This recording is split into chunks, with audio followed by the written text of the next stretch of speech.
Having something you can't control is difficult. That's what I was thinking the other day when a coworker asked me if I had any experience sitting kids. I do. On top of being a full-time babysitter most of my teenage years, I had to put up with the shenanigans of my two friends, Aaron and Rodney. Both of them were urban explorers and all-around troublemakers. They were far beyond what I would come to deal with in many of my babysitting jobs. I told my coworker, yes, I did have experience, even though I hadn't babysat in more than a decade.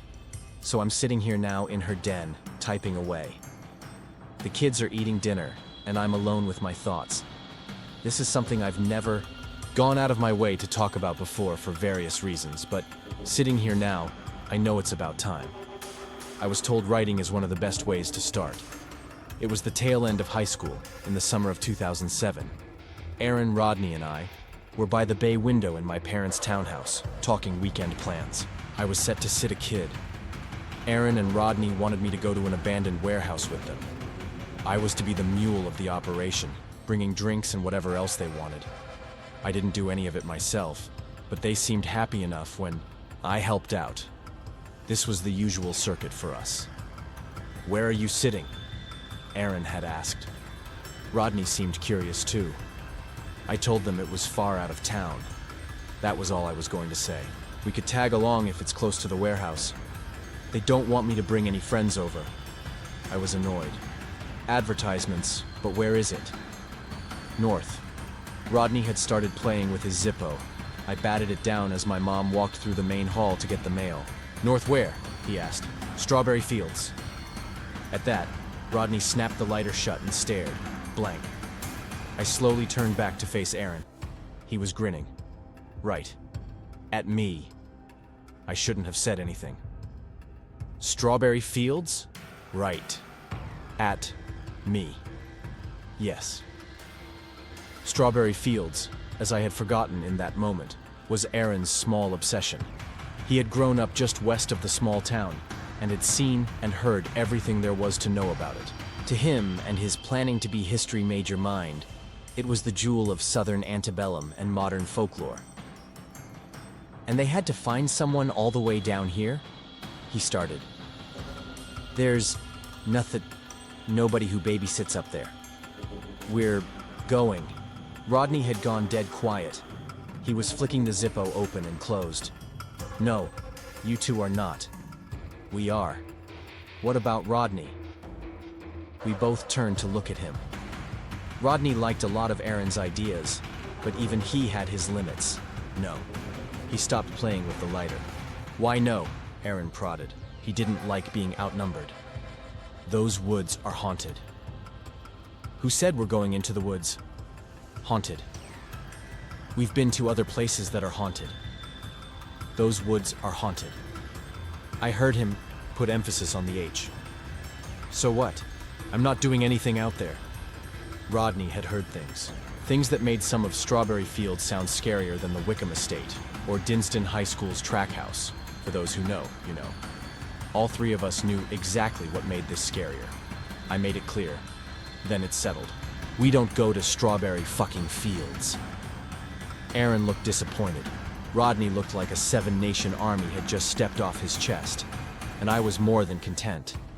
Both Rodney and I, as we shot a look at each over Aaron's hanging, head knew exactly what we had just dodged. As much as Aaron liked the history, as much as Aaron liked the folklore and architecture, and whatever else Strawberry Fields had to offer, it was all for one reason: the Strawberry Fields Slugger. God forbid, in that moment, Aaron had gotten his way. That was the short-lived comfort we had. It was quiet for the rest of the time Aaron and Rodney were over that day. We baked and ate some pizza rolls quietly, and they left. Friday afternoon was when I began packing. The house I was going to be sitting for the weekend was about 30-45 minutes out of the way, so I packed heavier. When I was in the bathroom, collecting my toiletries, Mom knocked on my open bedroom door. I told her she could come in. Damn, was it a beautiful day. We had the windows open, and there was a nice breeze. "Jess." "Yeah, Mom? I brought you something." I turned and saw her holding a small plastic sandwich bag with a green seal. Inside the bag were 3 small, translucent vials. "What are they?" She pointed at each. "Rosemary, myrrh, and salt. I was still confused. To that, she walked me to my sink and asked me to hold my wrists out, facing up. "It doesn't take much," she said, taking my wrists and turning them over on the bottles of rosemary and myrrh oils, one at a time. She had always been a connoisseur in holistics. "Now rub your wrists together," I did. Why am I doing this? A sense. She looked back at me with mother eyes. "Put this on at the beginning of each day this weekend, just as I showed you, okay? All right. The salt is just in case." She didn't elaborate, and I didn't ask her to. Those words lingered with me after she left for groceries, as I packed the baggie and my toiletries, and when I hauled the junk out to my car. I started the car and rested my head on the wheel, with the impression that it was going to be a long weekend. At least the pay looked promising.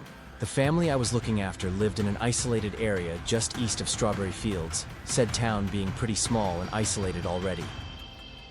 I went north on the highway, took the exit closest to Strawberry Fields, and passed through the town square. It was just as plain as I had remembered it, as little as I did. It was a town that someone would call cute, passing through it on the way to their true destination. This is said through experience. In the center, there was a somewhat impressive courthouse surrounded by a couple of shops. Outside, in any direction out of the town, fields, nothing but plains and cotton fields. Evening came down as I drove through one of these fields out to the house. Nobody lived out there, nobody. I pulled up to a modest, single-story suburban-style home. Half a mile east down the road is where the state forest started. Far north of the house, I could see a set of shelled, squat buildings by the tree line. They looked abandoned. I knocked on the door. I heard from somewhere inside. "The sitter is here." The kids' parents were making an attempt to sound exciting. They opened the door and greeted me. I found them to be a legitimately beautiful family from the start. They saw me inside and showed me around the house, introduced me to their kid, told me what the meal plan was for the next couple of days, said goodbyes, and left. With that, I was with a boy and his dog for the weekend. The boy's name was, for the sake of this story, Charlie. He was a little over 10. Charlie was on the quieter side. I can't remember the dog's name. For some reason, Baxter comes to mind. Baxter was a retriever bloodhound mix, and very friendly. Charlie seemed more in tune with Baxter than anything else around him, from what I gathered. My first question, rather blunt, was, "Have you had dinner yet?" Charlie told me, "No." "How's pizza sound?" "Sure." He was sitting on the couch scratching Baxter's head. Baxter was sitting and looking at me, his eyes half closed contently. I went over to the pantry area and opened the chest freezer. "What kind? We have sausage or pepperoni?" Charlie slumped a little bit. "Pepperoni." "Alrighty." I paused for a moment. "While we're waiting for the pizza to cook, why don't we play a board game?" "I guess. You can choose if you'd like." "Okay." Charlie got up, and Baxter followed him to a closet in the hallway. My smile faded a little as they walked away. It was then that I felt alone. I found myself straining to hear them searching for a game, for comfort. I couldn't. I started the oven and waited for it to preheat. Looking out the kitchen window at the darkness and isolation, I felt cold. Because my God, who would find peace in such a remote place like this?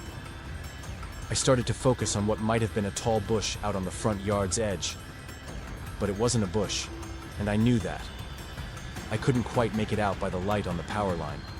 I didn't know why there was a light on the power line. Charlie came back in before my mind could keep going. "What's that?" I asked. "Checkers." He stood there with Baxter at his side. "Checkers?" "Yes, ma'am." Baxter lifted his nose and sniffed the scuffed box. "Kid likes checkers, all right." "Checkers it is." So we set up checkers. Board games were my way of breaking down. The initial, "Who is this strange person in my house?" barrier. I had forgotten how fun a simple game of checkers was. Charlie was beating me. Bad. When the oven went off. My mind was off of things, and the food was ready. I looked out the front window while opening the oven. I didn't see the bush anymore. When I set the pizza out on the counter to cool, there was a knock at the door. I recognized it immediately. It was more of a drumming than a knock. Baxter started barking, and Charlie held his collar. I went over and opened the door to Aaron. "What are you doing here?" "Nothing." He was wearing a dark t-shirt and black urban jeans. Was that mascara? "Aaron, leave." Rodney stepped up from behind and made a "it was his idea" face. "Who is that, Ms. Jess?" "Friends, Charlie. Give me a second." I turned back to them. "You have to leave. The family specifically told me I couldn't have friends over. How did you even find me?" "Your mom told us." "Why on earth?" "We had to drop something off." "What, Aaron?" "A fun weekend." I looked at him, and he looked at me. I looked at Rodney, and he looked at me. I looked back at Charlie and Baxter, and they looked at me. Aaron leaned and whispered, "I have a flat." I looked over his shoulder at Vess, his clunker Toyota. It looked fine, but the roads were sort of bumpy leading up. I stood at my post for a second more, then surrendered, opening the door fully. No shoes. I looked back at Charlie and Baxter. Charlie looked confused. Baxter just wanted to meet his new buddies. I walked up to them and squatted. "They're my friends. They have a flat. They'll be here for a little bit." "A flat? Out here?" "Don't entertain them." Charlie understood the assignment, I thought. Aaron was already up behind me and had overheard me. He took this statement as a challenge. He put out a fist. "Hey, bud." "Hi." Charlie gave him a fist bump, smiling. I intervened. "Charlie, this is Aaron." "Aaron." "Charlie. Nice to meet you." Aaron smiled. "Same to you." I pointed over to Rodney. "And that's Rodney." Rodney looked over and took a moment to register. "What's up?" He gave Charlie a peace sign. Rodney, Charlie. Cool. The guy was already out of it. He did not want to be there. Charlie looked up. "We're playing checkers. Do you want to play next?" He was looking at Aaron. "Sure. I'll let you finish playing with Jess first." With that, Aaron took note of the pizza smell in the air, walked around, and invited himself to sit on the kitchen counter. He started prodding at and eating the pizza, folded out of all ways. Rodney had made himself comfortable at the dining table. I pulled my lips in and refrained from saying anything, even when Aaron walked back and started eating on the couch. "Your move, Ms. Jess." "All right." I made my move. Aaron broke in. "Chess is so boring. Let's do something else." "Checkers," I corrected him. "Aha! Rodney." Rodney looked up from his DS, disinterested. He reached in a bag and threw Aaron a flashlight. He got up and moseyed over to where the lights were. Damn it, they had rehearsed something. "Lights, please." Rodney turned all of the lights off. Aaron flipped the flashlight on under his face. "As darkness falls, I have a story to tell." Doozy, might I add. "Charlie, Rodney, get the lights." Rodney stayed put. Aaron turned to Charlie. "Do you want to hear a scary story?" Charlie looked at me, Rodney, whose face was still lit up by the DS. Then Aaron. "Sure." He smiled a bit. I gave up completely. I knew what was about to happen. It had happened a million times before. "All right," I said under my breath. Aaron slid his way down from the couch, sitting crisscross, flashlight still under his face. He jerked his head for Rodney to come over. Rodney shut his DS and walked over, sitting down. We waited, some more patiently than others, to hear the story. Now begins a story unlike anything anybody in this room has ever heard before. And it starts here, in this very town, over a decade ago. Strawberry Fields was always a popular spot for country getaways and look-seers. It was a thriving city. It even, and I don't know if you know this, Charlie, had a school, a high school. "I did," he responded. "Did you know that the high school is right behind your house?" "Yes." "Oh, Charlie stared blankly. Aaron continued. "It started in the early 90s. The high school, Acker High, used to bring all kinds of people to Strawberry Fields. That is, until it was shut down. A student named Mitchell had been going to Acker High since his freshman year. According to his classmates, he never talked or did much of anything. All anybody ever knew of him was that he was dropped off and picked up by a dark, expensive car every day, and that if you said anything to him, he would stare at you with sullen eyes until you left the room. He was bullied. Bullied beyond what anyone should endure. After he hit his senior year, he had grown tall enough to where people didn't find it easy to physically pick on him anymore. But one day that changed. No one knew how the altercation really started. It was in a chemistry lab, and between a particularly mean student and Mitchell. Mitchell had apparently had enough. They got into a brutal fistfight that even the teacher couldn't break up. Mitchell ended up slamming into a storage rack where containers of corrosive chemicals fell and shattered onto him in a soup of agony. He didn't make a noise as he sat on the floor, writhing, or when his bully, acting with a rage and hate far beyond anything normal, took Mitchell by the hair and slammed his face into a lit Bunsen burner. Everybody screamed and watched in terror, but nobody helped, as Mitchell jerked around in flames. There was a point where the fire eventually went out, and the class watched as Mitchell sat up and took a shard of glass from the wreck that had been made. 5 people died that day. Later, authorities found the school's tool shed broken into with its door off its hinges. A set of tools was missing, and there was a trail of trampled grass leading into the state forest behind the school. No definitive trace of Mitchell has been found ever since. However, teenagers, lone campers, and anybody else who finds themselves in those woods late at night tell of a rotting monster holding itself together with every shamble, dragging a long pipe wrench through the dirt, with cannibalized, peeling fingers. Most people hear strange sounds and see odd shapes, and anybody who's known those woods for their life will at one point say they've heard the unscreamed pain felt on that fateful day at Acker High. Others say, if you listen really closely, beyond the bugs and the night noises, you'll hear a mysterious clicking as something watches from the darkness with dead-focused eyes, poised to smash you to a pulp with one wrong move. Mitchell was given a new name after the incident that took place at Acker High, after Acker High got shut down, gutted, and left. Now, people call him the Strawberry Fields Slugger. Aaron knew how to tell a story. Charlie was on the verge of tears holding Baxter. Baxter had his mouth closed, and Rodney was frozen stiff. I was not happy, but I couldn't shake this. Until that point, I hadn't heard the story told in that much detail. This doesn't mean I didn't know of it. I had regrettably grown up hearing about the Slugger. I even remember vaguely when Acker High was shut down immediately after the incident. It was a big deal at the time. Surrounding schools, even out of county, were sent home for the rest of that week. The school board had been looking for an excuse to get rid of that school for some time, and the incident was their reason. When Aaron was old enough to catch wind of what really happened, as well as the legends around it, he never looked back. Have you ever been camping out there, Charlie? No. That was the final nail. Bedtime, Charlie. I had been an ineffective babysitter that night. We got up, Aaron scoffed at our departure, and got ready for bed.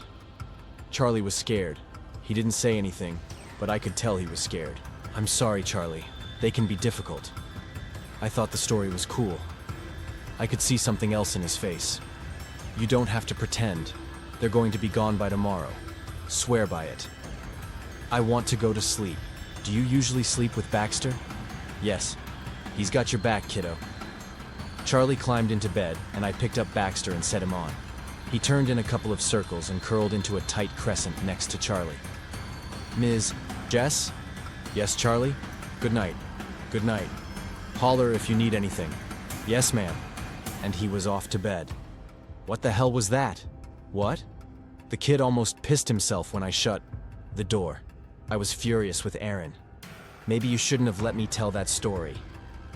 I'm outnumbered, dude. You kind of forced that on us. Maybe I'm just a good storyteller. Aaron walked over and turned the lights back on. Rodney wasn't paying attention. Get out. He was already into another slice of pizza, now cold, most of it uneaten. Out! It's too late for me to drive back home. I began yanking his ear and leading him out of the house. He yelped with hammy pain as I led him to his car, dropped him, and started walking back. Rodney had followed subconsciously. As I turned to close the door on them, I saw Aaron holding 3 things up in his hands: pizza crust, keys, and a cell phone. My keys and cell phone. Get back in here. I want to stay. No. His parents said no. Ask them. No. Fine. Why do you want to stay so bad? I need an excuse to be here. Why, Aaron? Why? It's no coincidence of the universe that my best friend is babysitting right next to Strawberry Fields State Forest. It's a dream come true. Shut up. He began laughing. Why didn't you come yourself? I don't like to be alone. He said this dead serious. I looked at him for a moment, a foot up on the doorstep. Uh-huh. I paused. Rodney? Rodney looked up from his game. Yeah? Shut that and keep an eye on your friend.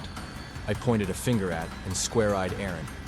Aaron, one more spooky thing, and you're a dead man. You need to apologize to Charlie in the morning.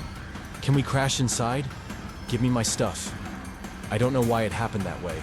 It happened the way it needed to happen. We all woke up separately. I was the first awake. Then Charlie and Baxter, Rodney, and finally Aaron, who was crashed on the couch. He had rolled out of one of his socks while sleeping and woke up with a very loud snort while I was making breakfast. Something told me it was for show. It immediately reminded me I had walked back on a promise I had made to both the parents and the kid I was sitting for. Over Aaron.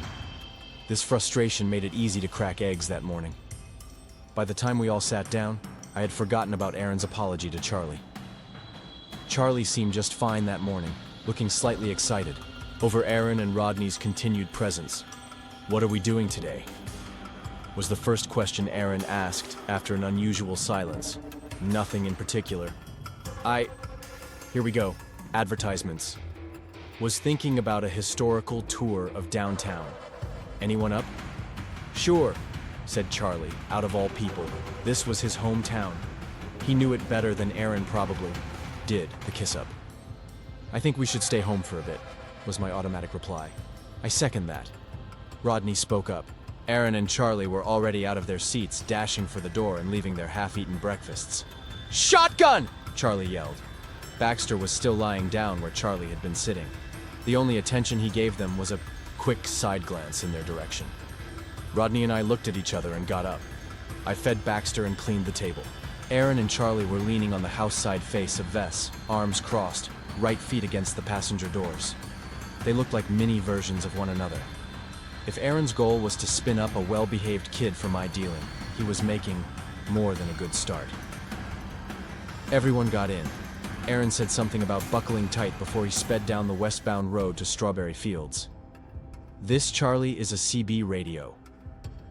Charlie had asked what the black analog-looking box was, mounted on Aaron's dash. What's a CB radio? You know how police cars have a radio to talk with other police cars? Yeah, it's like that, and whoever has a CB system like mine can talk to me. Do you talk to anyone? A piece of gravel, flung up and pelted the underside of Vess. Rodney back there has one. We talk sometimes. He keeps it in his room, though. He's too cheap to get a car. Rodney looked angrily away from his window view, then back out. Charlie snickered. For the first time Aaron had brought himself over, I smiled. It works as a speaker, too. He pointed to the ceiling of the truck. There's a bullhorn on the roof. It works? I was familiar with this trick. Aaron had been so proud when he had it installed. He showed it to everybody. Let me... He turned on the CD player. You May Be Right, belted over the truck's inner speakers. He picked up the CB's microphone and started singing. A couple of lyrics in, and... You may be right. Sing it, Charlie. He passed the mic to Charlie. They sang Lun Attic in unison. Aaron knew the lyrics. Charlie filled it in with gibberish until he recognized something. Sing everyone.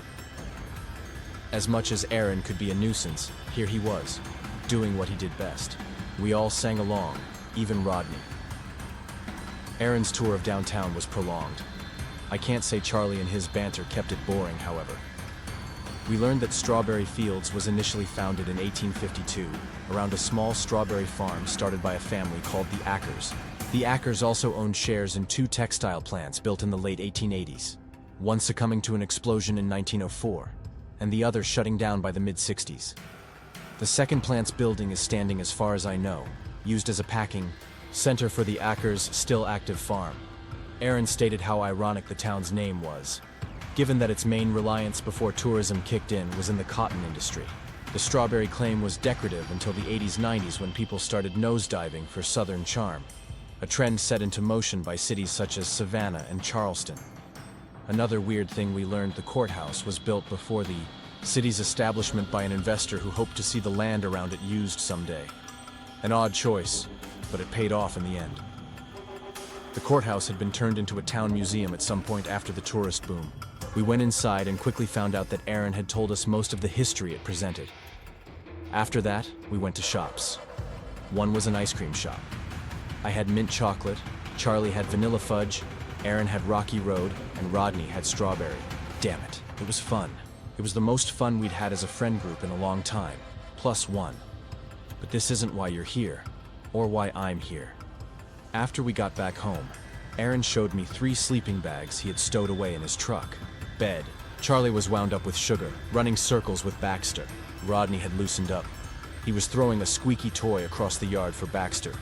He had even left his DS in the back seat. Tonight, I can't leave Charlie and Baxter. Just for tonight. You'll be back in the morning before he even notices, and we'll be gone. I pondered for a moment. Then, Aaron whispered, looking back at the 3 behind him. Jess, this is my last week with you 2. I'm going back home. For school. College. California? Yes. Why didn't I have the balls? He rubbed his lips with his index. It began to fall into place. Aaron's insistence, his usual energy amped up by a power of 10, and an underlying unspoken mood that had nagged me from the very beginning of his and Rodney's arrival. Subconsciously, I couldn't tell him no from the very start. This was for a reason I hadn't realized until I was told. My guard was down, and I answered something against both mine and Rodney's best interests. Yes, Aaron. He didn't say anything back. His eyes were off in the distance as he drew his lips in. Did you bring beer? I wasn't given my runner's notice. Yeah, Jess. He turned his attention back to the kid I was babysitting, his dog, and our shared friend. The sun was starting to get low in the sky. Aaron looked at his watch. We'd better get going. Let me settle Charlie down. Charlie? He turned and looked. We're going to settle down early tonight. I'm feeling tired. Oh. Rodney dropped the squeaky toy. He knew something was up. I led Charlie inside and set him up in his room. I want you to know I'm going to be in my room for the night. If you need me, call me. Don't knock. My number's right. Next to the house phone. With less concern than I'd anticipated. All right. I've got your back. Baxter walked into the room behind me. So does Baxter. I smiled. Charlie smiled back. Thanks, Ms. Jess. If you get hungry, leftover pizza is in the fridge. I went to the bathroom to freshen up. Rummaging through my toiletry bag, I noticed my mother's gift. I breathed in and out, and turned the bottles of oil over on each of my wrists and rubbed them together. I tousled my hair and left. Aaron, Rodney, and I loaded into the truck. Rodney had some resistance, but had been buttered up enough from the day to participate. I wondered what had happened to the guy who had initially refused to set foot in Strawberry Fields. Aaron must have said something very convincing at some point. We began driving towards the reserve, only a minute or 2 of going east. It didn't take long for the road to give way from pavement to gravel, gravel to dirt, then from dirt to grass. The sun was setting slowly. The light was angled just right for the forest to look dark in front of us. Storm clouds started to hover, in from the north. Aaron navigated as though he had lived in the area his entire life. My regrets started when Aaron pulled up to a wiry yellow metal gate. He put Vess in park and breathed, closing his eyes. I didn't look at him for longer. Then a second. It had begun sprinkling, and the headlights made a distinct shape in the air in front of us. Rodney was quiet in the back seat. Time was as it was. Aaron backed the truck up at least 30 feet and adjusted to second gear. He pummeled through, the gate, kicking up grass and dirt. I could hear it coming up the underside of the truck just as the gravel had done earlier that day. None of us said a word as he continued up the trail, chose a right in a 3-pronged fork, and came to a clearing. There was a full camp setup. 2 tents, a fire pit, sitting logs, and a woodpile. Surprise! Aaron turned to look at us, smiling lightly. We all got out and explored what had been prepared for us. We didn't know how or when Aaron had made this possible. It was just like the camping we used to do with our families when we were little. I even recognized the two tents. After a minute, a sound came from the northwest of our campsite, interrupting the moment. It sounded like an out-of-tune chainsaw, low and deliberate. It didn't sound as much machine as it did organic. "Loggers, I hope they didn't see us in," I said. "Too dark," Rodney replied. When we turned back around, Aaron was grinning and holding up 2 cases of beer. The tent behind him was unzipped. 2 more cases of beer were inside. "Shit," was my response. Double surprise. Rodney stood there. His eyes were large. He was in heaven. Aaron contained himself as he drug out a cooler. "But first, friends, we explore the high school. I wasn't going near there. You don't have to come, Jess." He turned to Rodney and brought his voice 2 octaves higher. "Rude-knee. Don't say no more, man." Aaron tossed me his switch knife and told me to call if I needed anything. "Stay safe." The sprinkling had stopped. I sat at the fire pit as the sun set, trying to make myself of use. I built up the campfire and searched a near 15 minutes for a lighter. Aaron hadn't left one in his elaborate setup, unfortunately. Halfway between when Aaron and Rodney got back, the chainsaw noise from the northwest started back up. It lasted 5 seconds, fading from what was already a quieter noise than last time. Just then, I got a call on my cell phone from an unknown number. "Ms. Jess?" "Hey, Charlie." I broke into a cold sweat. "Where's the pizza?" "In the sandwich drawer, I think." "Let me check." "Okay." I heard him open the fridge and rummage around. "Found it." "Good. Anything else, Charlie?" "No, ma'am." "Okay, settle down and enjoy your pizza." "Where did Aaron's truck go?" I glanced over at the truck and bit my cheek. He told me they would be on some errands, him and Rodney. "Will they be back tomorrow?" "No, Charlie, they had to go." "Shucks. Hey, when you need a babysitter next, we'll see." "Okay. Advertisements. Have a good night, Charlie." "Good night, Ms. Jess. Bye-bye." "Bye." Aaron and Rodney were back at 7. Rodney was the first out of the car. I asked him if he would help me start the fire. He handed me his Zippo and a can of bug spray he had in his book bag. I got to work and gave up in 5 minutes. I sat and looked around. Rodney was across from me sipping a beer and messing with his DS. Aaron was still in the truck, I figured. I went to him. He had the windows rolled down and the AC on full blast. He was sweating from his lip and forehead. I asked him what was wrong. There was something clearly wrong. Aaron snapped out of his trance and told me he was okay. He got out and walked past me and towards the fire. He jumped back just as quickly to get something from his truck bed. Aaron poured gasoline on the logs, found Rodney's relinquished bug spray and Zippo, and lit the fire. He cracked a beer on his forehead, chugged it, threw it, and shouted. This was the signal. Before any of us knew what to do, we were tossed, beers, and asked to sit down. I had never had any alcohol in my life before that point, not even sips. I opened the can and began drinking before I could tell myself to do anything different. Rodney now had a second can. Aaron was talking over the fire at us. We didn't know what to say. All we knew was to open our mouths, drink, and close. Rodney tossed the DS aside, and I slumped on the ground and put my back against the log. The sun disappeared faster and faster behind the blue overcast. Someone had turned the music down. "Does anybody have a campfire story?" Aaron raised his voice over the crackling and night bugs. Rodney combated, "You gave us one to last the weekend." Aaron laughed in a shrill pattern of hiccups. I laughed too, it was true.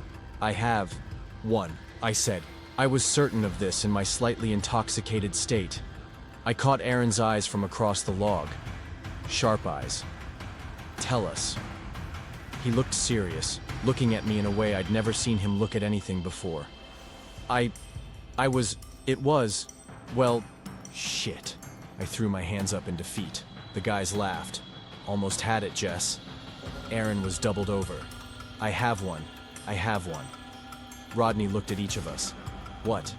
"I saw myself a Bigfoot once." "Oh?" I smirked.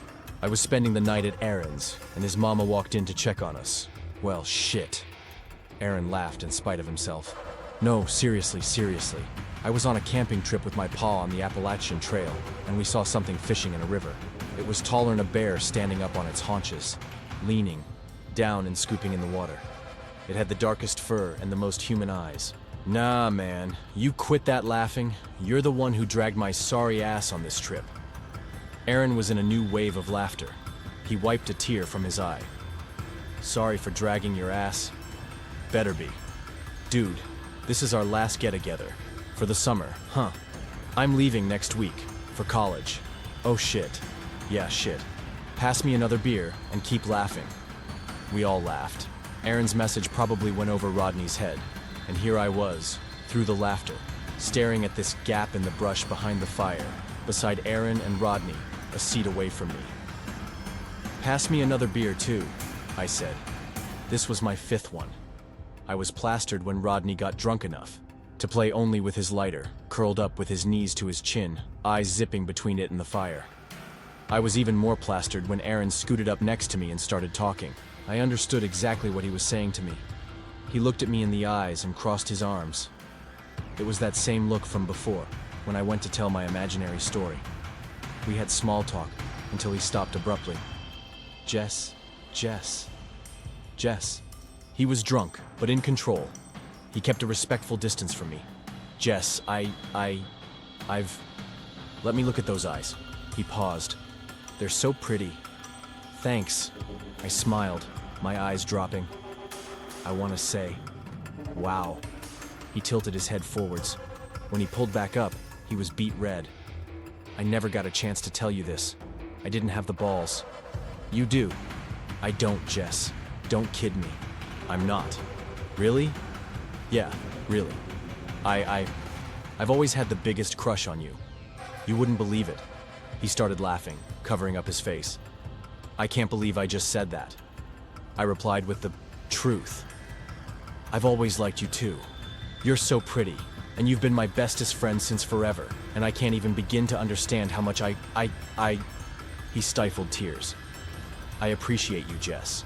You understand me. I didn't know what to say.